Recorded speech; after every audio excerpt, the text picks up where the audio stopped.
நான் என்ன பண்ணேன்னு பார்க்கலாம். ஸோ வந்து யாரும் ஸ்கிப் பண்ணிட்டு போயிடாதீங்க. நான் க்ரீன் கலரில் எடுத்தோன்னே காமிக்கிறேன்னு சொல்லி இதில் அவ்வளோ பெனிஃபிட்ஸ் இருக்குது. இது பேர் தான் வந்து வெந்தயக்கீரை. ஸோ வந்து வீட்டிலே வந்து ஹார்வெஸ்ட் பண்ணி எடுத்தது. ஸோ ஆனால் ரொம்ப கசக்கும். ஸோ இதுக்கு வந்து ஒரு சொல்யூஷன் மாரி என்னென்னா, நம்ம சப்பாத்தி போடுறோம்ல, ஸோ அதனால் வந்து அது கூட கலந்தால் வந்து கிட்ஸுக்கு வந்து தரலாம். ஸோ அவ்வளோ பெனிஃபிட்ஸ் இருக்குது இந்த கீரையில். ஸோ அதனால் வந்து நான் வந்து சின்ன சின்னதாக வந்து சாப் பண்ணிக்கிறேன். ஸோ வந்து சூப்பராகவே இருக்கும். உண்மையாக சொல்கிறேன், ட்ரஸ்ட் பண்ணி இதை ஒரு தடவை செஞ்சு பாருங்கள். செம்ம சூப்பராக இருக்கும். பசங்க அடிக்கடிக்கு கேட்டுகிட்டே இருப்பாங்க உங்கள்கிட்ட, அந்த மாதிரி இருக்கும். ஸோ ரொம்ப சின்ன சின்னதாக கட் பண்ணிக்கோங்க. ஏன்னா பசங்க வந்து பெருசாக இருந்தால் சாப்பிட பிடிக்காது. ஸோ எடுத்து போட்டுருவாங்க. ஸோ அதனால் உங்களால் எவ்வளோ சின்னதாக கட் பண்ண முடியுமோ அவ்வளோ சின்னதாக கட் பண்ணிக்கோங்க. ஸோ அது மாதிரி தான் நான் கட் பண்ணிகிட்டு இருக்கேன். ஸோ வந்து இதில் ரொம்ப ரொம்ப ரொம்ப ரொம்ப ஹெல்த் பெனிஃபிட்ஸ் இருக்குது. ஸோ அதனால் இது வந்து கட் பண்ணி முடிச்சதுக்கப்புறமா வந்து எப்பயுமே போல் வந்து சப்பாத்தி மாவு கூட வந்து பிசைவாங்கல்ல, ஸோ அதனால் வந்து அதில் போட்டுட்டு லைட்டாக சால்ட்டு போட்டுக்கிட்டால் உங்களுக்கு வந்து சப்பாத்தி எவ்வளோ நீங்கள் குவான்டிட்டி எடுக்கிறீங்களோ, நான் இப்போ வந்து 3 பேருக்கு எடுக்கிறதுனால வந்து கொஞ்சம் அதிகமாக சால்ட் போட்டுட்டு அப்புறம் வந்து இது கோதுமை மாவு போட்டுட்டேன். ஸோ வந்து நல்லா மிக்ஸ் பண்ணிவிட்டேன். ஸோ வந்து கொஞ்சோண்டு ஹாட் வாட்டர் ஊற்றிங்கன்னா கோதுமை மாவு நல்லா வந்து எப்படி இருக்குன்னா சாஃப்டாக நல்லா இதுவாக இருக்கும். நீங்கள் ஈவினிங் வரைக்கும் வந்து அதை வந்து நீங்கள் வச்சு சாப்பிட்லாம். ஸோ வந்து அது வந்து அவ்வளோ இது வந்து ரொம்ப ஹார்டாலாம் இருக்காது. ஸோ வந்து இந்தமாரி வந்து ட்ரை பண்ணி பாருங்கள். அப்புறம் வந்து என்ன ஆகுனா கொஞ்சோண்டு வந்து இது போட்டுக்கோங்க. நான் சொன்னேன்னா சால்ட் கொஞ்சம், இது கூடயே வந்து ஜீரகமும் போட்டுக்கலாம். ஸோ நான் ஜீரகத்தை அவாய்ட் பண்ணிவிட்டேன், எனக்கு வேணான்னு சொல்லிட்டு. ஏன்னா வந்து காலையிலே வந்து பீட்ரூட் கேரட் ஜூஸ் குடிக்கிறதுனால வந்து ஜீரகத்தை நான் போடலை. ஸோ வந்து தேவையான அளவுக்கு வந்து நான் சுடு தண்ணி கொஞ்சம் ஊற்றிக்கிறேன். அப்போ தான் வந்து சப்பாத்தி மாவு வந்து கொஞ்சம் லைட்டாக சாஃப்டாக இருக்கும், ட்ரை ஆகாமல் இருக்கும். ஸோ வந்து டிப்ஸாகவும் வச்சுக்கலாம். ஸோ நிறைய பேருக்கு இது தெரியும். ஏன்னா வந்து நார்மல் வாட்டருக்கும் ஹாட் வாட்டருக்கும் நிறைய டிஃப்ரென்ஸ் இருக்குது. ஸோ அதனால் வந்து சப்பாத்தியை வந்து கொஞ்சம் நேரம் மாவு வந்து கொஞ்சம் 5 மினிட்ஸ் 10 மினிட்ஸ் கொஞ்சம் ஊற வச்சுட்டேன். ஸோ வந்து நல்லா வந்து புசுன்னு கொஞ்சம் ஆகும். ஸோ நான் இப்போ வந்து கேரட் பீட்ரூட் ஜூஸ் வந்து எப்படி போடுறதுன்னு பார்த்துடலாமா?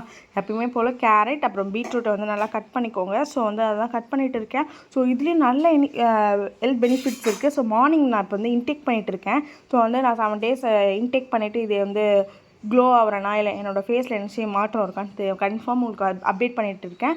ஸோ வந்து இதில் வந்து எப்பயுமே போல் கேரட் அப்புறம் வந்து பீட்ரூட் அப்புறம் வந்து நான் வந்து இது கூட வந்து ஆல்மண்ட் பேர் என்னது பெரிய நெல்லிக்காய் வந்து சேர்த்துருக்கேன். ஸோ வந்து இதுக்கு அவ்வளோ ஹெல்த் பெனிஃபிட்ஸ் இருக்குது. ஸோ வந்து நான் வந்து இப்போ தான் ட்ரை பண்ணுறேன். ஸோ நான் வந்து கொஞ்சம் குவான்டிட்டி கம்மியாகவே எடுத்துக்கிறேன். ஸோ எனக்கு பிடிக்கல அப்படின்னு சொன்னால் வேஸ்ட் பண்ணிடுவேன். ஸோ அதனால் குவான்டிட்டி ரொம்ப கம்மியாக எடுத்து தான் பண்ணுறேன். ஸோ என் வீட்டில் யாரும் குடிக்க மாட்டாங்க, நம்ம தான் குடிக்கணும்.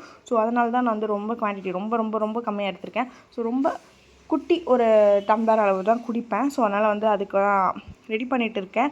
ஸோ நீங்களும் வந்து ட்ரை பண்ணுங்கள். ஏன்னா வந்து ரொம்ப ரொம்ப ரொம்ப ரொம்ப நல்லது உடம்புக்கு. ஸோ வந்து ஃபேஸ்லாம் ரொம்ப க்ளோ ஆகும். ஸோ அதனால் வந்து இது யூஸ் பண்ணுவாங்க. ஸோ அதுதான் யூஸ் பண்ணிகிட்டு இருக்கேன் நான். ஸோ எங்கள் அம்மா தான் கேட்டாங்க எனக்கும் போடுன்னு சொல்லி. நான் தான் இல்லை நான் ஃபஸ்ட்டு ட்ரை பண்ணுறேன். ஸோ வந்து நல்லா இருந்ததுன்னா உங்களுக்கு கன்ஃபார்ம் போட்டு தரேன் அப்படின்னு சொன்னேன். சரி ஓகே அப்படின்னாங்க. ஸோ அதில் வந்து ரெடி பண்ணிகிட்டு இருக்கேன். அது கூடயே வந்து சப்பாத்தி போட்டோம். அது கூட கிரேவி வந்து என்ன ட்ரை பண்ணலான்னு நினச்சிங்கன்னா, இது சிக்கன் எங்கள் அப்பா வந்து மார்னிங் எனக்கு அது சிக்கன் கொஞ்சம் எடுத்துகிட்டு வந்துட்டார். ஸோ வந்து செஞ்சு சாப்பிடு அப்படின்னு சொல்லிட்டு. ஸோ இது வந்து சப்பாத்தி வந்து நல்லா சூப்பராக போட்டிருக்கேன் பாருங்கள். சப்பாத்தி எவ்வளோ சாஃப்டாக இருக்குதுன்னு பாருங்கள். ஸோ அதனால தான் சொல்கிறேன், ஹாட் வாட்டர் ஊற்றி யூஸ் பண்ணால் ரொம்ப சாஃப்டாக இருக்கும் சப்பாத்தி. அதுக்கப்புறம் சிக்கன் கிரேவி எப்படி செய்யணும்னு பார்த்துடலாமா? எண்ணெய் ஊற்றிக்கோங்க. ஸ்பைசஸ் எல்லாம் பட்டை லவங்கம் அப்புறம் வந்து ஒரு ஏலக்காய் போட்டுக்கிறேன். அப்புறம் வெங்காயம் வந்து நல்லா வந்து வதக்குங்க. ஸோ வந்து அது வெங்காயம் கலர் வந்து லைட்டாக ப்ரௌனிஷ் ஆகணும். அதுதான் வந்து வெங்காயம் வெந்த அளவு. அதுக்கப்புறம் வந்து ஒரு 2 டீஸ்பூன் வந்து இஞ்சி பூண்டு விழுது போட்டு நல்லா மிக்ஸ் பண்ணதுக்கப்புறம் ஒரு டொமேட்டோ.